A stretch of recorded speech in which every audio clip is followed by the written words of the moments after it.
First off, I mean, you're right in the thick of it, but can you just say who you are, what you do, and where you work at? Hey, yeah, my name is JuJu Gotti.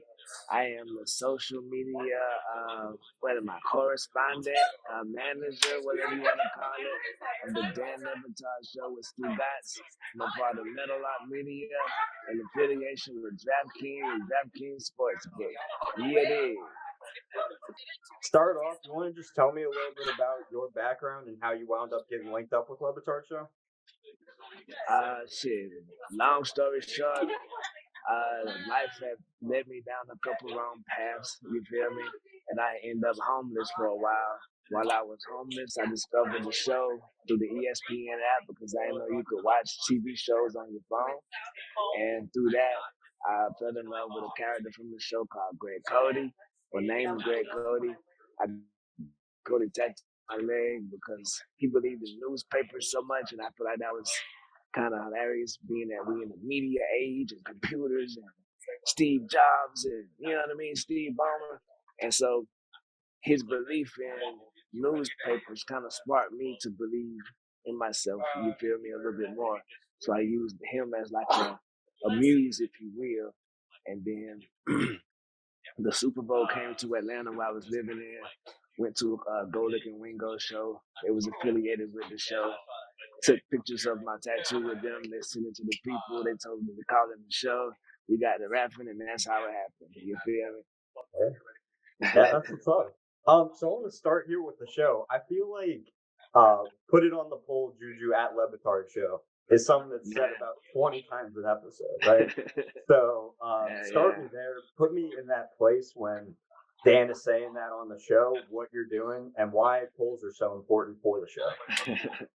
Yeah, I'm usually pooping myself because it always jars me at attention. You feel me? I be hearing it like because while he's doing the show, I'm trying to get clips from a certain other part of the show. So I have one headphone on this phone, another headphone on this one, and so it always snaps me out of what I'm doing. Put it on the poll, but yeah, I think it's very important because those polls are when I was a listener of the show and not working with these people, the polls would kind of be like mysteries to me. It's like, hold on, what could that possibly be about? Like, why would that question ever be asked today whenever this is going on and this is going on in the world?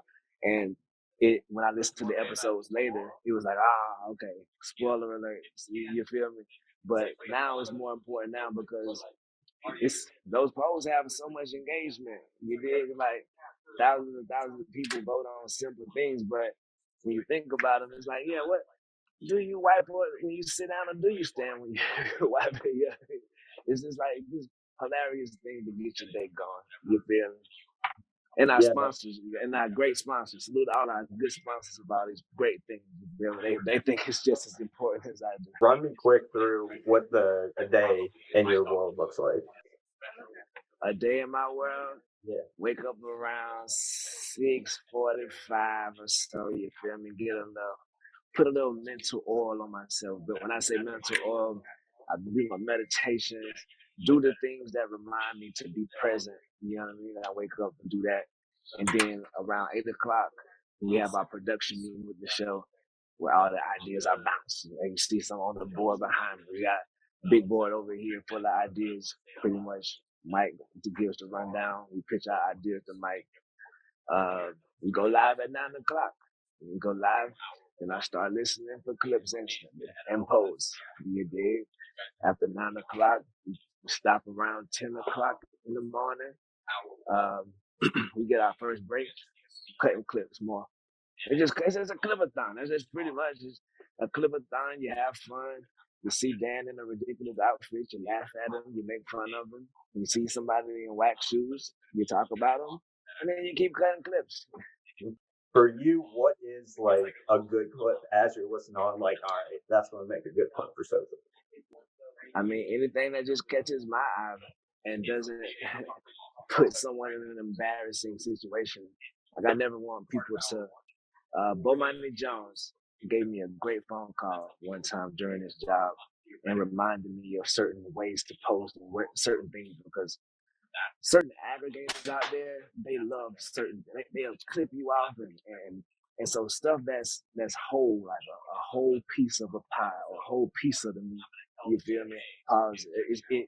It's basically my honor to get this message out. Like when Dan say something, I be like, oh nah, people, you gotta hear that. Like the way he put it, and it just it means a lot to me to, you know what I mean, to make sure it's up to par. And it is. Knowing what's going to be the right clip, how to, you know, put the talent in the perfect position and putting that out into the world. It's getting to know him for real. That's basically the key. I think that's the key to make the whole world go round. Communication. Like it's one thing to say, okay, this is what I think about this person, or this is what I assume they would like. There's another thing to invite them over for dinner. There's another thing to invite them out to a movie, the bar, hang out with your brothers and sisters. Me and Jessica hang out, Lucy from the production, the camera folks, we hang out as friends. You feel me? And so that whenever it comes to the work side of it, I kind of know what they like because that's my friend. Like, you know what I mean? Just like you understand and you take care of your people, it'll hurt me if I put something out that they didn't like. You feel me? So I take it into context of just being a brother. You feel me? Yeah, no doubt. So tell me a little bit about strategy. Like, what are the different strategies you have for different platforms? Because they're all different and they all got different audiences coming to them, right? Yeah, you feel me? That's one thing I'm getting schooled on right now because at first I was just a guy just, you know, posting things and things I thought I was funny or things I thought would be cool. But now we've got people in place. We have my homegirl Kirsten. We got my dog Thomas as well. Thomas is a YouTube specialist. You know what I mean? He algorithm wise, keywords wise. And my dog Kirsten, she's a algorithm online, Twitter, Instagram, time of day to post, time of the day when you're not getting no traffic. So I'm soaking up information from all, like I said, I'm hanging out with these people. So I'm getting the game from them and learning as I go. So I may have not known when I first got here the necessary strategy, which was what was 2020 to now? Damn, 4 years. That's crazy. Almost 4 years. But yeah, I'm learning. Basically, long story short, I'm learning as I'm going. Yeah, no doubt. That's my strategy, and just ask questions. I think that's another important question, right? Or another important part of it. I'm not ashamed to let somebody know that I don't know what I'm doing. I don't know what this is. And I found that I've learned more in those moments of humility than I've learned in trying to do it myself or handle it on my own and I know how to go. Like, you know what I mean? I love the community aspect of this job. And so tell me about one of my favorite things I think that you do are those 9 a.m. drops, like the show's on, and it can just be like anything. I think the one today was Dan getting all done up. So like, what thought goes into that? Or are you just like, this shit's going to be funny today? Yeah, it's just trying to. A couple of them when I first started doing it, like a couple of them went like super duper uber viral, but in like Mexico. So from there, I just was like, oh, well, dang, they like these. Well, I'll just break them off with a couple of these. And when we have show specific things like today with Dan, I busted on Dan. Those are more. I wish I had more of those. But me living in Atlanta, cause I don't live down here in Miami. I live in Atlanta, so I have to kind of, you know what I mean, do the Y2C, you know what I mean? Look, the hand is quicker than the eye on some of these promotions, you feel me? So that's pretty much the root of it. I got you. And so, in your years that you've been here, what have been some of like your favorite like kind of social campaigns or like stuff that you kind of put together content wise? I like doing the Super Bowl stuff, of course. I like doing NBA All-Star stuff, but to me, it's because my goal in life wasn't this. You know what I mean? My goal I never even aimed at this position. So what I'm working on now is I'm going to counseling. I'm going to a couple things in my life. Really giving myself some therapy, learning to appreciate more of these moments. That's why I say I wake up and I do a routine now because I'm trying to be more in the moment and appreciate this version of my life. You know what I mean? I didn't end up being bigger than Prince or Michael Jackson, but this version of my life, I'm still every day conquering the results of this just being my reality. So I'm really just every day I'm trying to appreciate the stuff that comes along with this job. But I say all that to say all the stuff I post and they want me to do, I don't. It's all work. You feel me? And so tell me a little bit about your like just relationship with the team, because I mean obviously there's so many big personalities there. And so like how does that all kind of tie into what you're doing in your day to day? Everybody's special. Like everybody who works here, I have at least 5 to 10 personal phone calls I can look back on and say, dang, that person gave me either a great conversation or just a great sister or brother. I think, like I said, I think it's the most important part. Me and Roy, of course, being the only brothers, being in here, we always was cool.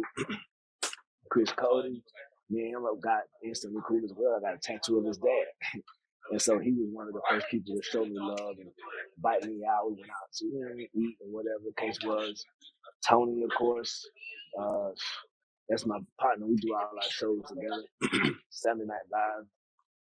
All of my everything I've tried here at Metal Art Media, Tony has been a part of it for the most part. Besides Wakefield Tape, so that's my dog. But I met his wife.